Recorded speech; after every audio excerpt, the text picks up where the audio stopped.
Romance of the Three Kingdoms, Chapter 78. Put yourself in Liu Bei's shoes for a second.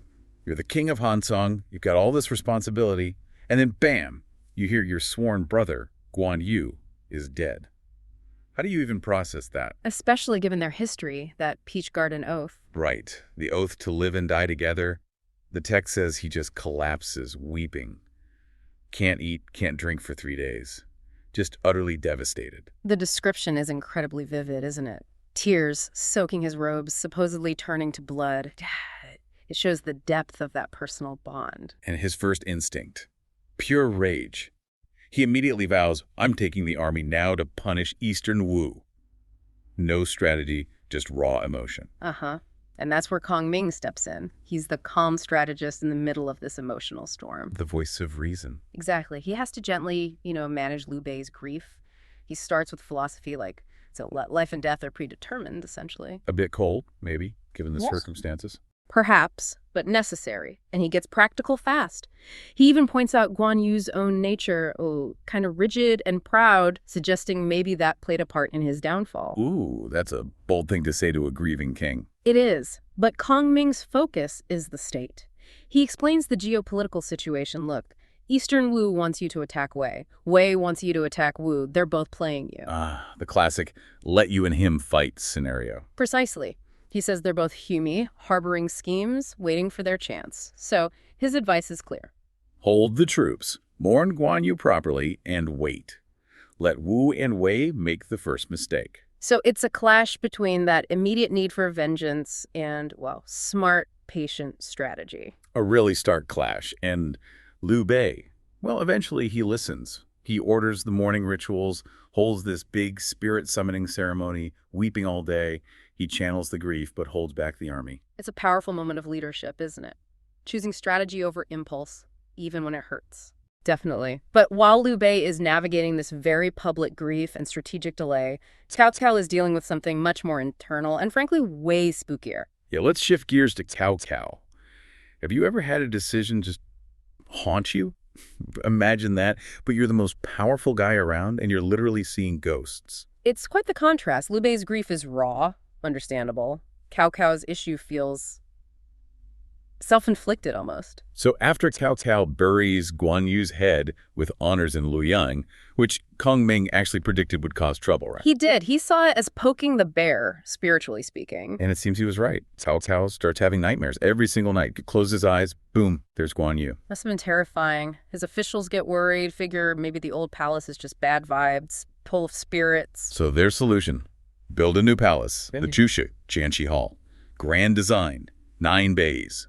Problem solved. Not quite. This is where Cao Cao's arrogance really comes into play. They need a huge tree for the main beam. The architect finds this perfect one near Leaping Dragon Pool. Describe this tree for us. Oh, it's magnificent. Super tall, straight as an arrow, Fuxing 2 arrow like an imperial canopy. Perfect structure. Sounds ideal. What's the catch? The locals, the elders warn him, Tuthi Okimba, basically, this tree's ancient, a deity lives here, probably shouldn't cut it down. A pretty clear warning. Respect the spirits. Respect nature. But this is Cao Cao. He just scoffs. Who dares defy me? What god wouldn't fear me? Total hubris. Oh, dear. He doesn't listen, does he? Nope. He grabs his own sword to start cutting it himself, and then bam, a loud clang, peer, and blood splatters all over him. Hey, he's stunned. Ooh, actual blood from a tree. That's what the text says. A seriously bad omen. And it gets worse. The nightmares continue. Worse than nightmares. That night, he dreams the spirit of the pear tree comes to him. Disheveled hair, sword, black robes, the whole terrifying apparition. And what does the spirit say? Accuses him directly. Thuna, you're building this palace because you plan to usurp the throne. And then the kicker. Nietzsche, I know your time is up and I've come to kill you. Yikes. That's not subtle. Not at all. Cao Cao wakes up instantly, terrified, and suffering from this unbearable headache, Chuchi, and no doctor can figure out how to cure it. So his defiance of the natural, or supernatural world, leads directly to this physical ailment. It's almost like karmic retribution. It certainly reads that way. This powerful leader brought low not by armies, but by a haunted conscience and, well, maybe a vengeful tree spirit, manifesting as this agonizing headache. This sets the stage perfectly for our next figure, doesn't it? When conventional medicine fails. You call in the specialist, and in this era, the ultimate specialist was Huatuo. Right, so someone, Hua Shen, recommends Ohri divine physician Hualun, who we know as Huatuo. Cao Cao vaguely remembers the name, maybe healed someone called Zhou Tai. Yeah, he knows the name, but maybe not the full extent of his skills. And Huatuo's skills, according to the text, were, well, frankly, unbelievable for the time. This is where things get really wild, right? Yeah. Let's talk about what Huatuo could supposedly do. Okay, so get this. His most famous technique involved using heru, a hemp boiling concoction, as an anesthetic. It put patients into a duk state, like a drunken death, totally insensible to pain.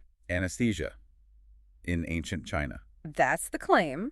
And then, while the patient was out, he'd perform surgery, like heru, using a sharp knife to open the abdomen. He'd wash the organs with inya, medicinal soup, stitch it up with the tur medicinal thread. Abdominal surgery. Yes, and patients supposedly recovered in like 20-30 days with no pain during the procedure. It's just astounding if true. That is absolutely mind-blowing. We think of that as modern medicine.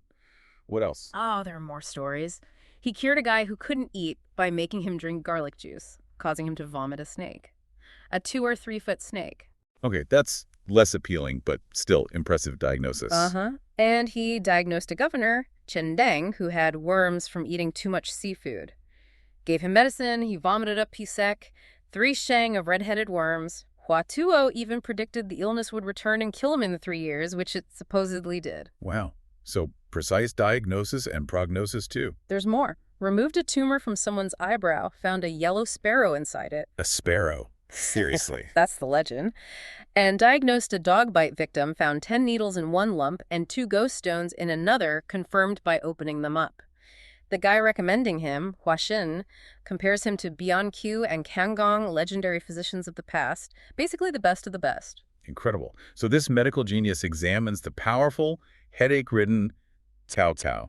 What's his diagnosis? He diagnoses it as PER, a wind illness caused by wind phlegm trapped inside Cao Cao's brain. Okay, wind phlegm sounds a bit archaic, but basically something causing pressure inside the skull. That seems to be the idea, and his proposed cure, even more audacious than his past surgeries. Let me guess. Involves opening the head. Bingo, he says. Drink the anesthetic soup. Then, use a sharp axe to open the skull, remove the wind phlegm. That's the only way to cure it permanently. An AXE, brain surgery, with an axe. You can see why this might alarm someone like Cao Cao. Especially someone already plagued by paranoia and nightmares about people trying to kill him. So you've got this incredible potential medical breakthrough, centuries ahead of its time, maybe, and it runs smack into the wall of imperial paranoia. What happens? Predictably, Cao Cao explodes. You want to kill me? Just pure fury and suspicion. Did Huatuo try to reason with him? He did. He brought up Guan Yu again. Remember how Guan Yu famously endured having his bones scraped to remove poison while playing Go? Huatuo was like, look, Guan Yu wasn't scared of intense treatment. This will actually fix you. Trying to appeal to Cao Cao's respect for Guan Yu, maybe? Or just showing precedent for radical treatment? Probably both. But it completely backfires. Cao Cao's paranoia kicks into high gear. He accuses Huatuo, Nu Deloya, you must be buddies with Guan Yu. This is your chance for revenge. Oh, wow. He connects the physician to the ghost that's haunting him. Exactly. It all feeds into his fear. He orders Huatuo thrown in prison and tortured. Even when Jie Shu tries to intervene, saying Huatuo is a rare talent, Cao Cao dismisses him. He compares Huatuo to Ji Ping, a physician who did try to poison him earlier. So past betrayals fuel present paranoia, blinding him to potential help. Utterly. And the consequences are just tragic for Huatuo and potentially for medicine itself. What happens to Huatuo in prison? Well, there's a small bit of kindness. The jailer, a guy named Wu Yayu, treats him well, brings him food and wine. Huatuo, maybe knowing his time is short, feels grateful. Does he try to pass on his knowledge? Yes. This is the key part. He tells Wu Yayu to go get his life's work, his medical text, the green satchel book from his home. He wants Wu Yayu to have it, to preserve the knowledge. A final act of hope. It seems so. Wu Yayu gets the book, Huatuo checks it, and gives it to him. But then, Days later, Watua dies in prison. Just awful. Yeah. But the book survives, right? With Wu Yayu. Here's the final twist. Wu Yayu goes home, planning to study this incredible medical treasure, but he finds his wife burning it. No. Why? He tries desperately to save it, but only manages to rescue 1 or 2 leaves. Her reason, utterly chilling and sadly pragmatic from her view.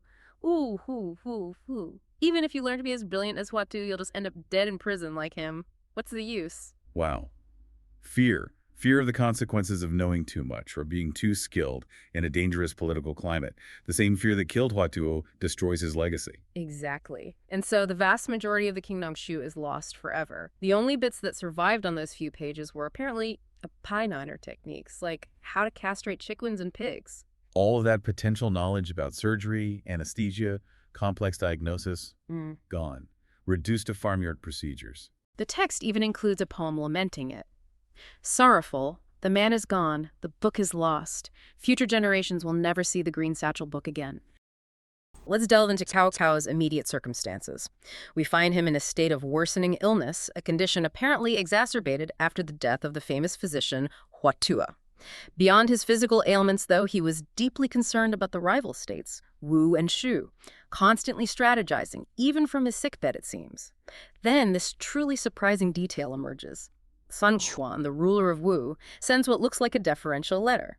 In it, he urges Cao Cao to ascend to the imperial throne, promising submission once Liu Bei is dealt with. Now that sounds like an incredible offer, right? But was it really that straightforward? Oh, far from it. It was a masterful political move by Sun Quan. Cloaked in respect, sure, but loaded with danger.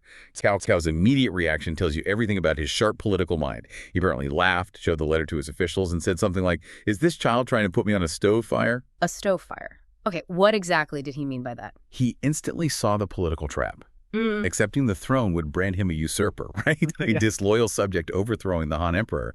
This could have potentially united his enemies, Liu Bei and Sun Quan, against him, instead of actually gaining Sun Quan's submission. So the letter wasn't really about surrender. It was an attempt to destabilize his authority, push him into an overt act of rebellion against the Han. That's a fascinating glimpse into the political chess being played there. Wow. But despite this, we know his own officials, people like Chen Quan, were actively urging him to accept the mandate of heaven. They were pointing to his immense gunde, his great virtues, his achievements. They saw Sun Quan's offer as a clear sign. Yet Cao Cao's response was famously ambiguous. If heaven's mandate is with me, I will be King Wen of Zhou. That's such a brilliant, really loaded statement. Can you unpack its nuances for us? What was he truly signaling by comparing himself to King Wen? How did that sort of prepare the ground for his successor? Absolutely, it's layered. On the surface, he was subtly rejecting the throne, declaring himself loyal to the Han by invoking King Wen of Zhou. King Wen, you see, was revered for laying the foundation of the Zhou dynasty, but never actually took the throne himself. It was his son, King Wu, who finished the job, established the dynasty. The genius of Cao Cao's statement is in that subtle hint. He's acknowledging the mandate might be with his house, but suggesting he might not be the one to claim the imperial title.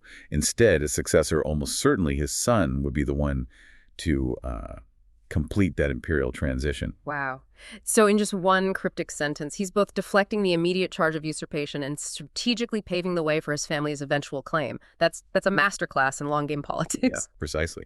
It preserved that veneer of loyalty while at the same time subtly eroding the last bits of Han authority. It set the stage for his family's eventual claim. The crucial insight here, I think, is how a master politician like Cao Cao could play such a long game. Using history not just to dodge immediate danger, but to strategically prepare the way for his successor. It really speaks volumes about dynastic ambition, This moment highlights the broader political reality. The Han Emperor was basically a puppet, and real power lay with warlords like Cao Cao. And then you have Sima Yi, ever the pragmatist, seeing an immediate advantage in Sun Quan's offer. He advised Cao Cao to grant Sun Quan these grand titles, Piao Jianjun, Marquis of Nanchang, governor of Jing province, specifically to pit him against Liu Bei. Piao Jianjun, what exactly was that rank? Piao Jianjun, often translated as general who rushes like a torrent. It was a very high military rank, second only to the great general, the Da Jiangjun. Giving these prestigious titles to Sun Quan was a shrewd move. It validated his authority in the eyes of his own people, elevated him, gave him more reason to fight Liu Bei, you see. It kept those rivals busy fighting each other, which bought Cao Cao precious time and maintained his own strategic dominance. That is truly Machiavellian, isn't it? Turning an enemy's trap into a strategic asset like that. But as Cao Cao's illness deepens, the story takes this intriguing turn, sort of into the realm of unsettling omens and, well, what you can only really describe as supernatural stuff. He starts having these vivid, disturbing dreams, notably a recurring vision of 3 horses eating from the same trough. What was the initial interpretation of this, and why was it so significant? Well, initially, Cao Cao himself apparently misinterpreted it. He thought it referred to Ma Teng's family, the Ma clan, who he had already dealt with, crushed them earlier. His advisor, Jie Shu, even tried to reassure him, apparently calling it a good omen. He suggested Luma, a term for good fortune, combining Lu for official salary or blessing, and Ma for horse, implying, positive returns, advancement for Cao Cao. They were basically trying to put a positive spin on a dream that clearly troubled him. Right, trying to explain away his fears. But we know the true meaning, the profound irony, only really comes to light in a later poem. It acts as this dramatic reveal. 3 horses at one trough, the matter is suspicious. Little did he know the roots of Jin were planted. Cao Man, for all his cunning strategy, how could he know of Sima Shi in court? Chilling. It really is. If you connect this to the bigger picture, it's absolutely chilling, retrospective foreshadowing. Cao Cao, for all his legendary cunning, his foresight, was utterly blind to the real threat. Not from some external enemy, no, but from within his own court, the Sima family. Sima Yi, his advisor, and later his sons, Sima Shi and Sima Zhao, they would eventually usurp Cao Cao's lineage, his own family's power, and establish the Jin dynasty. The deep insight here is that tragic irony, isn't it?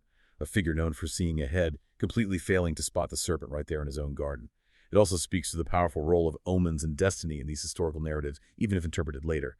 They shape how we understand these huge figures and their blind spots. A remarkable blind spot. One that would ultimately undo his entire legacy, really. And it didn't stop with dreams, did it? He began experiencing terrifying, vivid hallucinations. The sources describe him seeing the blood-soaked ghosts of Empress Fu, Consort Dong, 2 princes, over 20 other people he had executed. They apparently stood in a cloud of sorrow, demanding his life. In one dramatic moment, he furiously slashed out with his sword, and a corner of his palace actually collapsed. What do these visions tell us about the psychological toll of his ruthlessness? It's a powerful narrative choice, isn't it? It really emphasizes the psychological burden of his rise to power, all the blood spilled along the way. What's striking, though, is Cao Cao's initial reaction to these terrifying visions. He apparently refused to believe in such things at first. He declared something like, "I have been in battle for over 30 years, never believed in strange phenomena. Why is this happening now?" It shows his pragmatic, sort of rational side, even when facing something he couldn't explain. He struggled to reconcile his hard-won, empirical view of the world with these disturbing supernatural events. But the visions kept coming, intensified even. When officials suggested Taoist rituals to ward them off, he refused. He said, "If one offends heaven, there's no prayer. My heavenly mandate is over, how can I be saved?" That's a profound moment of acceptance, isn't it? Almost a resignation to a fate he believed was sealed. And to really underscore the reality of these visions, at least within the narrative, even his loyal general, Xiahou Dun, when he visited Cao Cao, he reportedly saw the same ghosts, fainted, and became gravely ill himself. That chilling detail really lends weight to the idea that something truly extraordinary was happening, at least as the story wants us to believe. Exactly. It's designed to do just that, to make the visions an undeniable part of the historical story, not just a figment of Cao Cao's sick mind. It reinforces this idea that his past actions had real, tangible, haunting consequences, and that even a man who defied all the odds eventually faces some kind of reckoning. So, okay, what does all this mean for his legacy, for those he left behind? As his life is clearly ebbing away, Cao Cao turns his attention to his final, quite poignant instructions. He expresses deep regret at not having eliminated Sun Quan and Liu Bei, which is a testament to his lifelong ambition, even right at the very end. But this brings us to the crucial matter of succession. The sources tell us he gathers his trusted officials, Cao Hong, Chen Quan, Jie Shu, and Sima Yu, to his bedside. So, what was the process for him choosing a successor from his own sons, especially balancing, personal affection with pure capability? That's an incredibly complex challenge for any ruler, and Cao Cao's approach was, starkly pragmatic. He had 4 main sons by his consort Bian: Cao Pai, Cao Zong, Cao Zi, and Cao Xiong. He famously dismissed Cao Zi, whom he clearly loved. He was the literary talent, but found him vain, dishonest, prone to drink, unreliable, basically. Cao Zhang, though a brave and formidable warrior, apparently lacked strategic depth in Cao Cao's eyes. and Cao Zong was sickly. So ultimately, his choice fell on Cao Pai. He described him as dutiful and cautious, someone he believed could effectively continue his work, maintain stability. So it was a decision based on perceived competence and stability over, say, personal affection or raw talent. That's a powerful insight into the ruthless pragmatism of power, isn't it? Precisely. It highlights how leaders back then often had to make choices that were strategically sound to the state, even if they went against their personal feelings. The stability of the realm just outweighed paternal affection. But beyond these grand political decisions, the sources also reveal these surprisingly tender, almost personal touches in his final instructions. He tells his concubines to divide his famous incense among themselves and instructs them to make silk shoes to support themselves after his death. He also commands them to live in the Bronze Sparrow Terrace, offering daily sacrifices and playing music for him.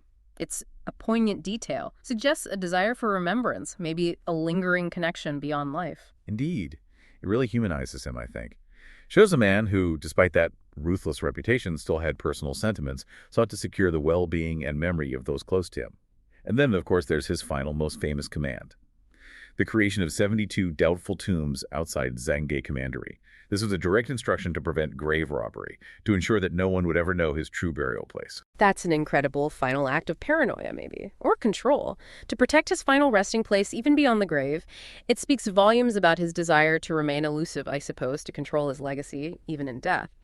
This complex character, ambitious warlord, gifted poet, master strategist, is beautifully captured in The Song of Yu, a later poem reflecting on his duality, the hero and villain aspect, his talent, and maybe the ultimate futility of judging such a monumental figure.